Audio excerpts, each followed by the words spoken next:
Hi hello. Hi hello, मेरी आवाज़ आ रही है? तो चलिए, लास्ट टाइम हमने ह्यूमन रिप्रोडक्शन को स्टार्ट किया था। हाय। ओके। तो ह्यूमन रिप्रोडक्शन के अंदर हमने जस्ट इंट्रोडक्शन भी देखा, male reproductive system in detail देखी, उसके बाद फीमेल भी देखी।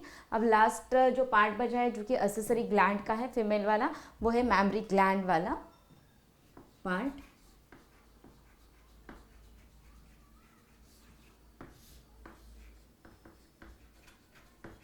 मैमरी ग्लैंड, ठीक है। तो मैमल्स का मेन कैरेक्टर ही है development of mammary glands. Male में भी होते हैं, फीमेल में भी होते हैं, बट हमें मैमल्स के क्लास में क्यों डाला गया है? क्योंकि हमें मैमरी ग्लैंड्स प्रेजेंट है, ये तो सभी को पता है, क्योंकि ये क्लास 9th में अपने क्लासिफिकेशन ऑफ किंगडम एनिमलिया में अच्छी तरह से देखा है। जस्ट इंट्रोडक्शन में तो देखा ही होगा। और अब मैं बता रही हूँ कि मैमरी ग्लैंड प्रेजेंट है ह्यूमन में, बट एक्टिव फॉर्म में होते हैं फीमेल में एंड इनएक्टिव कंडीशन में होते हैं मेल में। तो mammary gland present in all mammals, mammals में प्रेजेंट होते हैं, बट मैमल्स में हम ह्यूमन भी आ रहे हैं, मेनली हम ह्यूमन का ही देख रहे हैं इस टॉपिक में। और ह्यूमन में इन case of male and in case of female not well developed, मतलब नॉन फंक्शनल, और यहाँ ये फंक्शनल होते हैं। बट पता है ये कब फंक्शनल होते हैं? Only during after the parturition period, after parturition period, and well developed होती है फीमेल के केस में, वेल डेवलप्ड। ठीक है, चलिए ये सभी पॉइंट आपको नोट डाउन करने मेरे साथ। तो चलिए, मैमरी ग्लैंड ये मैमल्स का मेन कैरेक्टर है। In case of human men में नॉट फंक्शनल या नॉट वेल डेवलप्ड लिख सकते हो, और in case of female they are functional after the parturition period. Parturition का मतलब इस टॉपिक में हम देखने वाले हैं। पार्चुरेशन मतलब इंट्रोडक्शन में मैंने बताया था, पार्चुरेशन मतलब बर्थ के बाद, मतलब जब बर्थ के बाद मतलब जब भी बर्थ आ जाती है बेबी की, तो वो जो पीरियड होता है it is called as a parturition period. मतलब यंग वन बर्थ लेता है, वो जो स्पेसिफिक पीरियड होता है it is called as a parturition. And in case of female mammary glands are totally well developed. ठीक है, चलिए एनसीईआरटी में ये एक स्ट्रक्चर दिया है मैमरी ग्लैंड का। ठीक है, अब इस मैमरी ग्लैंड में कुछ लेवल्स होते हैं जो कि एनसीईआरटी नीट में पूछे जाते हैं बहुत बार। एनसीईआरटी पर क्वेश्चंस डायग्राम पर ही पूछे जाते हैं, तो ईच एंड एवरी डायग्राम आपको अच्छी तरह से पॉइंट आउट करनी है, और उसके जो भी लेवल्ड पार्ट्स है वो भी अच्छी तरह से आपको देख लेने हैं। तो चलिए, फर्स्ट ये जो कुछ इस तरह से बीच बीच में दिखाया है एनसीईआरटी के डायग्राम में, तो it is called as a ribs. अब तक तो इस पर कोई क्वेश्चन नहीं पूछा गया है डायग्राम ओरिएंटेड, बाकी थियोरेटिकल क्वेश्चन पूछा गया है। बट चलिए अब हम डायग्राम पर भी फोकस करेंगे। ये वाला पार्ट जो है यहाँ रिब्स वाला पार्ट होता है। ठीक है, हमारे यहाँ बहुत सारे 12 पेयर्स ऑफ रिब्स हैं, उसमें से ट्रू, फॉल्स एंड फ्लोटिंग भी होते हैं कुछ। देन ये दो रिब के बीच में जो मसल्स प्रेजेंट होते हैं it is called as muscles present in between ribs, muscles in between, muscles connect to ribs, या muscles present in between ribs लिख सकते हो। Next, pectoral muscles. Pectoral muscles ये एक अलग सा ही नाम है। पेक्टोरियल मसल्स होते क्या हैं? पेक्टोरियल मसल्स का मतलब है इस तरह के मसल्स जो कि स्टर्नम को कनेक्टेड है और हमारे चेस्ट के फ्रंट साइड में कनेक्टेड है। The muscles related to the chest and connected to the front side of our breast और चेस्ट।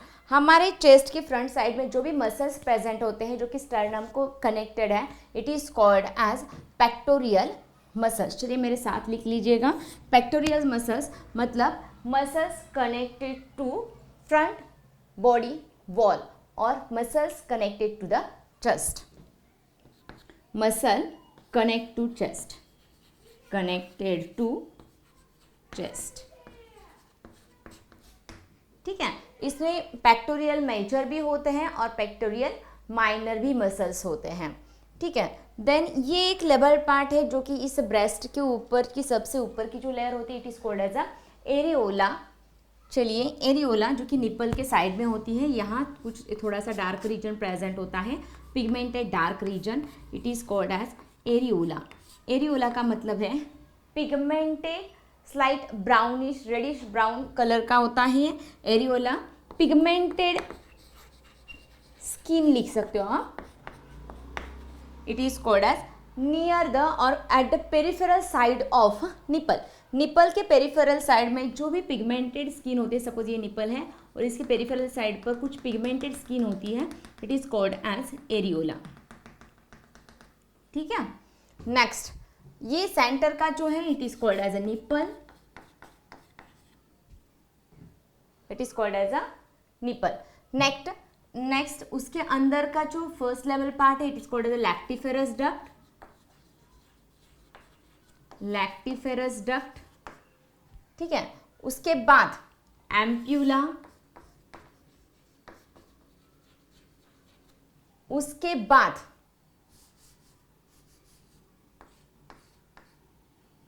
ये वाला पार्ट मैमरी डक्ट,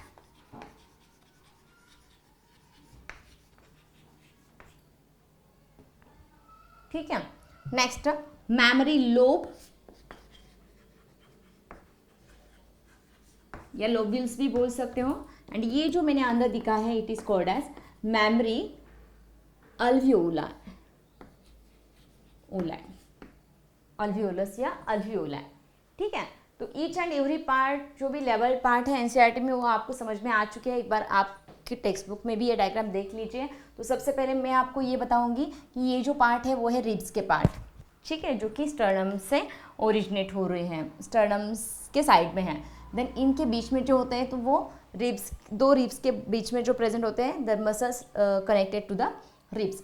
नेक्स्ट उसके अंदर जो मसल्स दिखाए गए हैं वो है पैक्टोरियल मसल, जो कि चेस्ट के फ्रंट बॉडी वॉल को कनेक्टेड होते हैं। Next each breast is divided into 15 to 20 memory lobules. Each breast के अंदर या ईच मैमरी ग्लैंड के अंदर 15 to 20 लोब्स होते हैं या लोब्यूल्स होते हैं। मतलब इस तरह से, जैसे पिरामिड हमने देखा था ना, इस तरह से कुछ लोब्यूल्स होते हैं। ईच मैमरी ग्लैंड या each chest, each breast contain 15 to 20 memory lobes and each lobe contain many alveoli, and each lobe contain many alveoli. Numerous alveoli present in each lobules या lobes। किसमें? Memory lobules में। समझ में आ रहा है? एक breast के अंदर 15 to 20 लोब्स होते हैं। Each lobes contain many, yes correct, many mammary alveoli. And then alveoli का मेन फंक्शन क्या है? चलिए लिख लीजिए। अल्वियोलाई, मैमरी अल्वियोलाई, हाँ, क्योंकि alveoli mammary alveoli play important role to secrete the milk, to secrete milk. ये क्या करते हैं? मिल्क को सिक्रीट करते हैं, ठीक है। और मिल्क स्टोर किया जाता है, milk store in lumen of alveoli, lumen of alveoli. सभी जो भी एनसीईआरटी में लाइंस दिए गए हैं, ईच एंड एवरी लाइन बहुत ही इंपॉर्टेंट है। तो चलिए मैंने आपको बताया ब्रेस्ट में कितने लोब्स होते हैं। Each lobe contain many alveoli, then each alveoli play important role to secrete the milk. और जो मिल्क तैयार किया जाता है वो मिल्क स्टोर किया जाता है उसके ल्यूमेन या उसके कैविटी के अंदर। अब चलिए यहाँ मिल्क स्टोर हुआ, अब ये मिल्क कहाँ जाएगा? उसका फ्लो कहाँ होगा? ईच अल्वियोलाई का जो भी डक्ट है वो डक्ट ओपन होगा मैमरी डक्ट में। मतलब जो भी अल्वियोलाई में मिल्क तैयार किया जाता है वो कलेक्ट किया जाता है मैमरी डक्ट के अंदर। मैं अगेन यहाँ लेबल निकाल रही हूँ, मैमरी डक्ट में वो जाता है। मतलब फ्लो कहाँ से कहाँ है?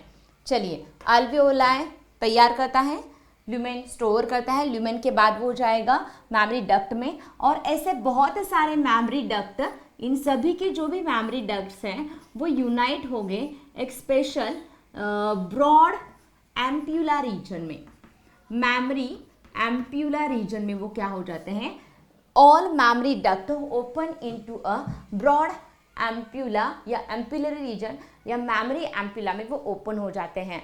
And then memory ampulla is open into the lactiferous duct, मतलब मेमोरी एम्प्यूला से कहाँ आ रहा है, वो यहाँ लैक्टिफेरस डक्ट में आ रहा है। जो लैक्टिफेरस डक्ट अब ओपन होगा डायरेक्टली निपल में, एंड निपल से जो भी बेबी सकिंग करेगा तो उसके माउथ में वो डायरेक्टली मिल्क चला जाएगा। तो this is the structure of memory gland. समझ में आया? रिब्स कहाँ हैं, कनेक्टेड मसल्स कहाँ हैं, पेक्टोरियल मसल्स कहाँ होते हैं, देन लोब्यूल्स का मतलब क्या है या लोब्स, देन ये होते हैं फैट बॉडीज जो ब्रेस्ट के ऊपर मतलब एरियोला के नीचे प्रेजेंट होते हैं, फैट बॉडीज होते हैं बहुत सारे। देन ये होते हैं ट्रायंगुलर शेप के लोब्यूल्स या lobes, and each lobe contain many alveoli. Alveoli open into the mammary duct open into the ampulla open into the lactiferous duct, exactly, and lactiferous duct finally eject the milk into the nipple. Areola का मतलब क्या बताया मैंने, exactly, pigmented skin होती है जो कि nipple के पेरिफेरल साइड में प्रेजेंट होती है। तो this is about the memory gland. तो it is a accessory gland related to the, वो तो फीमेल रिप्रोडक्टिव ट्रैक में नहीं आ रहा है, बट ये इंपॉर्टेंट है फीमेल एसेसरी ग्लैंड के अंदर, क्योंकि फीमेल के अंदर हमने बहुत सारे ग्लैंड्स देखे हैं, बल्बो इरेथ्रल ग्लैंड वगैरह, बट वो यहाँ एक्चुअली उस ट्रैक में नहीं है ये वाला, बट ये एसेसरी ग्लैंड है जो कि पार्चुरेशन के बाद बहुत ही इंपॉर्टेंट रोल प्ले करता है फीडिंग में मिल्क सिक्रीशन के लिए। चलिए अब देखते हैं कि इसमें कौन कौन से हार्मोन्स रोल प्ले करते हैं। Which hormones play important role in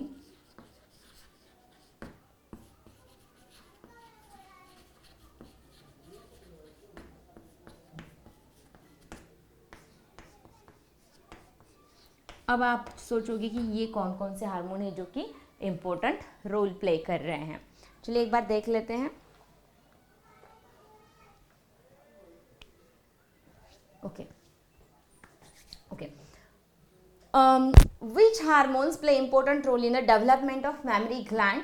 memory gland के रिलेटेड कौन कौन से हार्मोन्स होते हैं, तो चलिए आपको अब तक पता है कि PRL मतलब प्रोलैक्टिन एंड ऑक्सीटोसिन, ये दो बहुत ही इंपॉर्टेंट हार्मोन्स है जो कि मेमोरी ग्लैंड में related to the milk function role play कर रहे हैं। बट चलिए और दो हार्मोन्स के मैंने नाम अगेन यहाँ लिख दे कि जो कि मेमोरी ग्लैंड के डेवलपमेंट के लिए इंपॉर्टेंट होती है। तो चलिए मेरे साथ लिख लीजिए, ईस्ट्रोजन का फंक्शन क्या होता है, तो डेवलपमेंट ऑफ डक्टिल्स पार्ट, जो भी डक्ट वाला पार्ट है, कौन कौन सा डक्ट वाला पार्ट है, मेमोरी डक्ट, एम्प्यूला, जो भी डक्ट वाला पार्ट होता है लैक्टिफेरस डक्ट, वो डक्ट वाला मतलब पाइप वाला पार्ट डेवलप करना, ये फंक्शन है ईस्ट्रोजन का।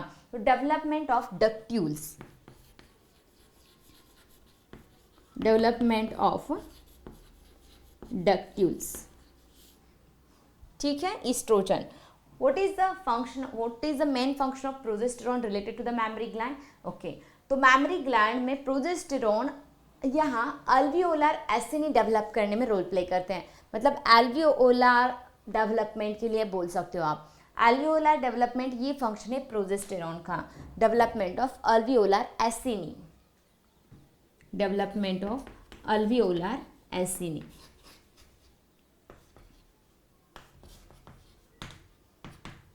ठीक है, prolactin play important role, exactly, play important role in production and secretion of milk, production and secretion of milk, milk secretion में ये काम करता है। और oxytocin exactly ejection of milk और release of milk, milk release. बहुत सारे बच्चों को ये कंफ्यूज होता है कि कौन मिल्क रिलीज करता है, कौन मिल्क सिक्रेट करता है, कौन मिल्क प्रोड्यूस करता है। तो चलिए प्रोलैक्टिन पी के लिए आप यूज़ कर सकते हो, पी से पी, प्रोलैक्टिन प्रोड्यूस करता है, तैयार करता है, सिक्रीट करता है, तैयार भी करता है, स्टोर भी करता है, और ऑक्सीटोसिन उसको रिलीज करता है। अब यहाँ प्रोलैक्टिन कहाँ तैयार होता है, तो प्रोलैक्टिन जनरली सिंथेसाइज्ड इन, ये हार्मोन है, generally synthesized in anterior pituitary gland, but oxytocin synthesized in posterior pituitary gland, that is a neurohypophysis। तो ये एंडोक्राइन सिस्टम में क्लास 11th में आपने अच्छी तरह से लर्न किया है। तो रिलेटेड टू इसकी कोई भी आपको क्वेश्चन पूछा जाए कि ईस्ट्रोजन प्रोजेस्टेरोन कहाँ तैयार हो रहे हैं, दोनों भी ओवरी में तैयार हो रहे हैं, प्रोलैक्टिन एंटीरियर में तैयार होता है तो ऑक्सीटोसिन पोस्टीरियर में तैयार होता है। तो these are the different hormones related to the development of mammary gland and ejection of milk. Next और एक इम्पोर्टेंट बात कोलोस्ट्रम के रिलेटेड पूछा जाता है। कोलोस्ट्रम, बहुत बार ये क्वेश्चन पूछा जाता है कि आफ्टर पार्चुरेशन कोलोस्ट्रम से कौन सा एंटीबॉडी बच्चे में एंट्री करता है।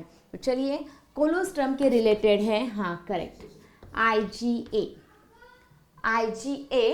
ये एंटीबॉडी मदर से बच्चे में जाता है। और कोलोस्ट्रम क्या होता है, it is a thick slight yellowish colour of milk, ज़्यादा थिक नहीं होता, it is a yellow colour of milk, जो कि आफ्टर द बर्थ, बच्चे के बर्थ के बाद 2 to 3 डेज तक तैयार होता है और उसके बाद नॉर्मल मिल्क तैयार होता है। ठीक है, तो चलिए यहाँ नॉर्मली कोलोस्ट्रम ये स्लाइट येलोविश कलर का मिल्क होता है, जो कि बच्चे के जन्म लेने के बाद 2 से 3 दिन सिक्रेट किया होता है। और ये बच्चे को देना बहुत ही इंपॉर्टेंट होता है, क्योंकि इसमें IgA एंटीबॉडी होता है। बहुत बार नीट में क्वेश्चन पूछा गया है कि फर्स्ट मिल्क में कौन सा एंटीबॉडी होता है, IgA। और प्लासेंटा में भी पूछा जाता है कौन सा एंटीबॉडी प्लासेंटा के थ्रू मदर टू फीटस में जाता है, IgG। And it is also most abundant, it is a most abundant antibody in human. तो चलिए इस पर क्वेश्चन बहुत सारे पूछे जाते हैं। प्रोजेस्टेरोन एस्ट्रोजन के डेवलपमेंट में रोल है दोनों का। तो डक्टिल्स में एस्ट्रोजन और अल्वियोलाई डेवलपमेंट के लिए progesterone, production of milk prolactin and oxytocin का मेन फंक्शन है, रिलीज और ejection of milk from mammary gland. Next placenta में कौन सा एंटीबॉडी रिलीज होता है बच्चे में, प्लासेंटा के थ्रू IgG, और कोलोस्ट्रम के थ्रू होता है IgA। होप सो ये मैमरी ग्लैंड आपको अच्छी तरह से समझ में आ चुकी है। एक छोटा सा पॉइंट बचा था, यहाँ हमारी फीमेल रिप्रोडक्टिव सिस्टम कंप्लीट होती है। इसके बाद अकॉर्डिंग टू द NCERT हमारा नेक्स्ट पॉइंट होगा gametogenesis, may be male may be female. तो चलिए नेक्स्ट सेशन में मिलते हैं विथ गैमेटोजेनेसिस के साथ। बाय।